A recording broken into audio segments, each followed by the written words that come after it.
especialidades necessárias envolvidas no processo transexualizador, muitas dessas pessoas recorrem às unidades básicas de saúde em seus estados e municípios para as obterem, parcialmente.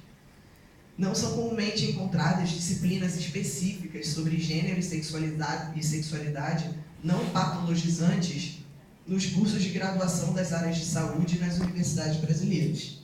Os desafios que profissionais da área da saúde que trabalham com serviços especializados ou não, assim como os movimentos sociais e as pessoas trans pela frente, e as pessoas trans têm pela frente, são inúmeros.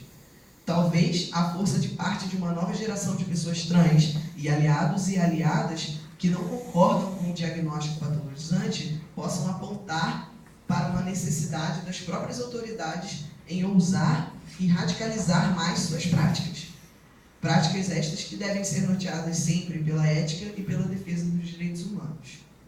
O que Benjamin, Jeffries e diversos outros e outras, que eu chamo aqui de mutiladores de gênero, autores, cientistas, médicos, médicas, professores, professoras e outros personagens presentes nas mais diversas instituições fascistas não previam era que o comportamento sexual e a capacidade de subverter os discursos médicos reguladores fosse ainda permanecer forte, presente e inalterável nas produções das subjetividades de diversos indivíduos transmasculinos. Aí, no caso, falando especificamente dos indivíduos transmasculinos. Aqui me aproprio e faço uso proposital do verbo mutilar como contraponto aos discursos reacionários em relação à transição médica, chamada transição médica. Diversas pessoas, principalmente alguns profissionais e algumas profissionais da área da saúde, não acreditam na transição médica e creem que aquelas que dela participam sejam mutiladores ou mutiladoras de corpos. Diane Spade, um homem trans, advogado, ativista norte-americano, em um artigo intitulado Mutilating Gender, que seria mutilando gênero, associa o verbo mutilar não ao que deveria ser apenas mais um procedimento cirúrgico específico, mas a covardia com que alguns serviços... Esse é o meu tempo? Não, ok.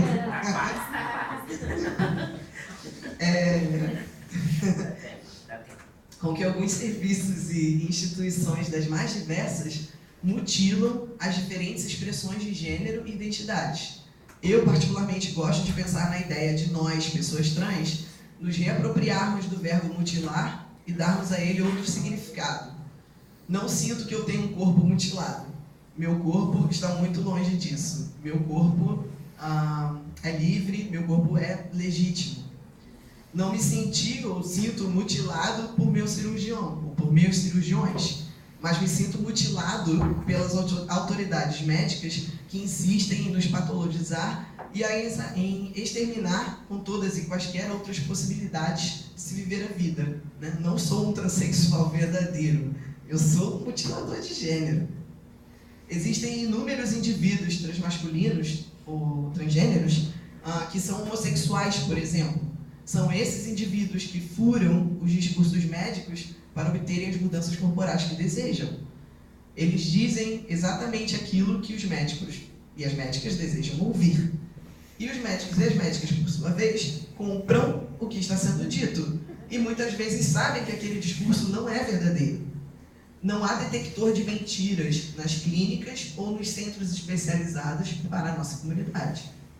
Não há diagnóstico ou testes suficientes que caibam ou modelem os nossos desejos. Fora do ambiente médico regulador, esses indivíduos podem usar e abusar de diferentes papéis de gênero. Ainda que o corpo vestido nos informe um papel específico e uma performance sexual heterossexual compatível, esses sujeitos vão ou podem experimentar ao longo de suas existências diversas outras performances. O que se vê não necessariamente é o que se quer mostrar. É nessa tensão do me diga a verdade que eu quero ouvir, mesmo eu sabendo que ela é uma mentira, que as pessoas transgêneras acabam se submetendo à manutenção da patologização e do diagnóstico de seus desejos. E ainda, que consequentemente, a equipe médica também não repensa seu próprio discurso. Como garantir um atendimento integral, acolhedor, especializado, seguro e gratuito se as pessoas forem contra a patologização da transexualidade? Retomo aqui a discussão de que, inicialmente, a institucionalização da assistência a pessoas trans foi associada ao modelo estritamente biomédico. Diagnóstico, transtorno de identidade de gênero, tratamento, cirurgia de transgenitalização. Hoje, a noção de saúde integral há que promover uma abertura para redescrições da experiência transexual. Este deslocamento exige, em parte, a problematização da gramática normativa dos sistemas de saber dos especialistas e das especialistas, que consideram o transexualismo uma patologia, ou seja, o tido transtorno de identidade de gênero devido à não conformidade entre sexo biológico e gênero. Nem todas as pessoas trans desejam as mesmas coisas. Desejos distintos fazem parte da condição humana, não são características específicas de nós, pessoas trans, e nem caprichos. Algumas pessoas trans se encaixam nesse script biomédico, nesse roteiro biomédico, e devem ter seus direitos garantidos e respeitados. Todavia, existe uma multidão trans, incluindo as pessoas transmasculinas, que não se encaixam nesse script e que, por razões distintas, não conseguem sequer procurar serviços em saúde específicos. Muitas dessas pessoas não têm as cirurgias de redesignação sexual como meta para viverem sua transexualidade. Elas já o vivem. Uma das razões já encontradas nos discursos de alguns homens trans militantes, por exemplo, é a de se recusarem a buscar esses serviços, pois não querem compactuar com o diagnóstico que os classificam como doentes mentais e que delimitam suas sexualidades. Algumas dessas pessoas constroem suas próprias redes de cuidado. Videologs, por exemplo, na internet, e às vezes até outras tantas formas, né? Enfim, ficam à mercê da própria sorte, infelizmente, e acabam arriscando suas vidas. Essas pessoas também merecem e devem ter acesso à saúde garantido. Existe um forte temor por parte de algumas pessoas trans, principalmente por parte daquelas que detêm de poucos recursos financeiros, são muito pobres, e que são normativas, por exemplo, de despatologizarem a transexualidade. Muitas dessas pessoas, quando perguntadas se elas se consideram doentes, respondem que não. No entanto, essas pessoas sabem que para terem acesso ao tratamento hormonal e a tantas outras modificações corporais desejadas ou não, elas precisam reforçar estereótipos e, sempre que necessário, afirmarem e confirmarem que passam por sofrimentos e que são anormais ou doentes. Há uma grande disputa em evidência dentro da própria comunidade trans, quando se trata de transexualidade e do movimento ativista internacional e nacional pela despatologização. Existe uma parcela que não quer ter seus direitos tomados, pois muitas dessas dependem exclusivamente, no caso do nosso país, dependem exclusivamente do SUS. A despatologização da transexualidade e o não reconhecimento dela enquanto doença poderia tirar as chances dessas pessoas conseguirem realizar suas adequações. O que muitas dessas pessoas desconhecem é que sim, é possível lutar pela despatologização da transexualidade e ainda assim conseguir acessar as diferentes alternativas que ela oferta. Um clássico exemplo dado nas discussões do movimento ativista pela despatologização trans no Brasil e o SUS é o da gravidez. Gravidez possui um CID, que é o Código de Doença Internacional, e mesmo assim, pessoas grávidas conseguem assistência médica no SUS, uma vez que a gravidez não é mais considerada uma enfermidade.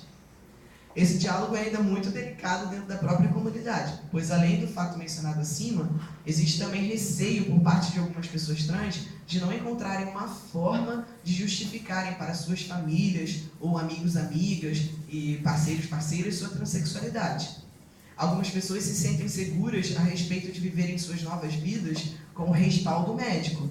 Elas acreditam que para aquelas que estão de fora da experiência transexual, a doença seja mais suscetível à compaixão, à compreensão do que o desejo. A doença é muitas vezes digna de compaixão, a autodeterminação não.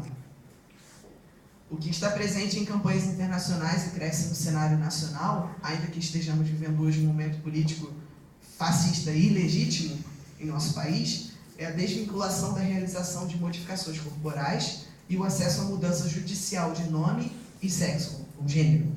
Isso precisa ser feito sem perda das condições, ainda limitadas e com a possibilidade de ampliação do acesso aos serviços de saúde existentes e da constituição de novos, dispondo de profissionais capacitados, capacitadas vinculadas ao ideário que norteia o SUS em sua constituição original e com condições para fazer seu trabalho.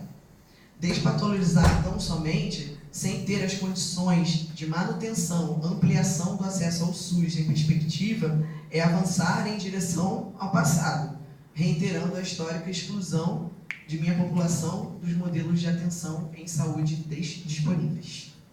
Obrigado.